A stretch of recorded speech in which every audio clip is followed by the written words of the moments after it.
Hello everyone, again it's me, it's Cleric. Been thinking about this video for a couple days. I was going to get out pretty early on in the cycle of Armored Core 6. My wife talked to me about it, really suggested it. I read a lot of comments on my review video and some other things also in the Discord. And a lot of people are kind of asking for some general ideas or tips. So I was thinking about it. There's a lot of how-to guides, a lot of build guides, a lot of how to find this, how to do this in the game. Not a lot about maybe some what we call the eccentricities of Armored Core.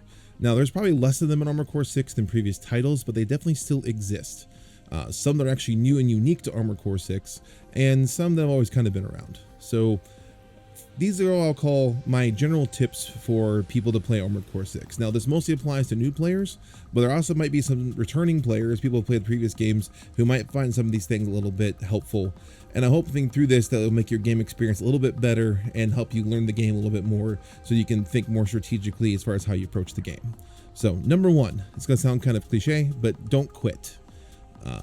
This game is hard. A lot of people tell you this game is hard.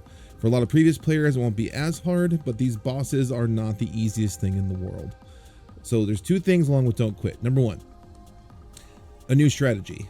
Look, if the loadout you have has gotten you this close to killing the boss multiple times, that probably means your loadout is probably okay.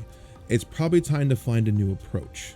It could just be that, honestly, you just aren't using cover enough. You aren't going vertical enough, which is something I'm going to talk about in a second. It could be a variety of things. You didn't change your boosters at the right time. You didn't go left when you should have gone right. You didn't go vertical, you should have stayed down. You mistimed your shot when you should have waited for a couple seconds. A lot of it's just learning the fight.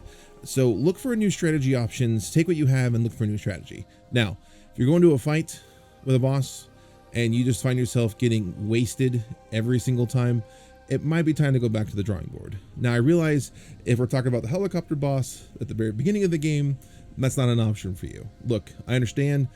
Yeah, it's a little cruel having that be so early on with something you can't even customize your build on. But that being said, that gets to number two. Think vertically. Now, I was laughing a little bit during the showcase, and it happened a lot during the other thing too.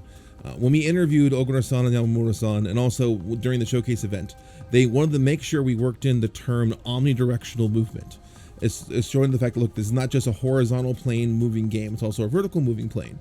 Now, as much as I was kind of like laughing at the fact that they kept saying this over and over again, as I've watched some people's playthroughs and I've looked at some strategies and I've seen some people playing the game, they actually are kind of forgetting the fact that vertical is an option. And honestly, vertical isn't just an option, vertical is vital to surviving a lot of fights and doing a lot of the game. As far as your vertical positioning, your placement, your cover, being on buildings, being around buildings, being above the boss when you're doing certain attacks, being off the ground when things are exploding around you, all of those things matter. So if you're having a hard time, it might be time to start thinking more vertically, whether with the current build you're using or maybe even a quad. Tetrapods in the air, cheese, make a lot of boss fights a lot easier. So some won't matter, but the bosses that you come across that are very ground focused, you'll know how much helpful that is. So yes, think vertically, it may save your life. Number three, use cover. Now, I know that almost sounds like ridiculous when you mean use cover. I've also seen a lot of other gameplays where, by the way, I'm guilty of this too. I'm usually the big heavy biped with big beefy arms and never skip leg day and have giant exploding cannons. And so my first inclination also is to charge straight ahead and blow the enemy up. That doesn't always work in this game, especially against bosses. And I realize for some boss fights, cover isn't really an option, but when it comes to missions, it is. I think a lot of people are going into missions, having a hard time even surviving certain areas because they're approaching it purely from a, ooh, there's an enemy, go kill him standpoint, when really it should be, I can go over here, get a good vantage point and just rain down fire from above and they all die and no one ever touches me. And honestly, you might need that for some S ranking for some of these missions. So use cover to your advantage. And that's not just in PvE, that's in PvP. Use cover. Nothing wrong with using cover. Use your surroundings. Play your surroundings. If you're the fast, lightweight, or vertical person, you're going against a tank or a heavy that can't move very fast, you should be completely using cover to your advantage because you don't want to get hit by the big shots. So use cover. Number four, customize your controls. I cannot begin to tell you how much I do not like the standardized Type 8 control for controller. I didn't like it back in Nexus or Last Raven. I didn't like it back in 4 and FA. I didn't like it back in Verdict Day and Vive. I didn't like it. Type B is about as close as I get to the version I like of her controller, but seriously, customize your controls. Part of it could be that you are trying to play the game somewhat handicapped by the fact that you're using a control scheme that really is suboptimal. Not saying it's going to be suboptimal for everybody. Some people will work just fine for them. It works great. For me, if I use controller, which I'm a mouse and keyboard now, if I use controller, I usually put L1, L1 is jump or ascend, and L2 is quick boost. R1 and R2 is right fire and left arm fire, and then square and triangle is left shoulder and right shoulder. Or if I have paddles in the back of the thing, that's where my weapons are on the back. Essentially, my movements on my left side and all my weapon firing is on my right side. I found, generally speaking, that makes my life easier. If you're left-handed, you might want to swap it. But even for the mouse and keyboard, I switched right and left clicks. I'm used to FPSs. I've moved repair to R, so because I kept hitting repair on accident by hitting E. I moved the assault boost up to Q instead of control. Customize the controls. It honestly could be what's partially holding you back because you're using something that's actually limiting you. Use the control. Now, I'm saying this now before you've been playing the game for too long and it's built-in muscle memory into your head and you can't unlearn it. So before it takes too long or it's too late, maybe look at varying up your control scheme and see if you can find something that maybe works better for you. All right, number 5, energy management. All right, the energy gauge in this game is tough. In all the previous games, the energy gauge was just constantly charging if you weren't using something that caused boost. At this point, the fact that it doesn't constantly just featherly recharge all the time is an adjustment. And part of that adjustment is just how energy recovery in general works. So there's 3 main stats that are generated that dictates recovery. Number 1, energy recharge. Energy recharge is how long after you use some energy it takes for it to start recovering. So if you take an energy shot, use a quick boost, you start sending it in the air, it's after you stop using all energy, how long it takes for it to start recovering. Not when depleted. Getting to that in a second. It's only while there's some energy left on the bar. The other stat is supply recovery. Supply recovery is how long it takes for the energy to recover after you've completely redded it out. When it's flashing that red color, the higher this number is, the faster it will take, the less time it will take, or the faster it will recover once you've completely depleted your energy. So for some of you, your playstyle is, depending on what generator you have or you're using, you may want to really stay away from completely depleting your energy because your energy, your supply recovery is really bad, but your energy recharge is pretty good. Or some of you might be the opposite. Sometimes your energy charge may not be as good, but your supply recovery is great. So maybe depleting it out actually is faster for you. Keep that in mind. And then that goes to the last bit, which is the post-recovery energy supply. That is how much at once, or how much of a chunk when your energy gauge starts recharging, it gives you after the recharge starts. The higher that number is, the bigger the chunk you have to start off with right when it first starts recovering. So pay attention to your energy management and pay attention to your generator pick and see which recharge or recovery type you have that's the best stat, and you kind of want to modify your energy usage around those stats. All right, I guess it's number 6. I lost track. Hard landing. Now, this is something I've noticed that I haven't actually heard too much about, but could be out there and I just missed it, is hard landing. Now in Armored Core, hard landing has always been something you've wanted to avoid entirely. Hard landing is what put you on the ground, it kind of stunned you temporarily, made you open for shots, you couldn't move, it was bad. It's not much different in this game, except there's a whole nother twist to it. So you may notice for missiles or weapons that have a charge attack to them, where you hold it down to charge it, if you hard land, you will lose it. Yes. For those who understand, I recorded a quick video to explain. Oh, there's me back there. Forgot the cam was on. So here's the 10-shot missile launcher, right? Notice I only fire 2 missiles. I'm going to do it one more time to show you. So even this is the 10 missile launcher, I'm going to launch about 6 or 7, and it's going to stop, even though it should have done 10. That's because I hard landed. Look at the charge shot. See the energy shot? I'm going to jump in the air.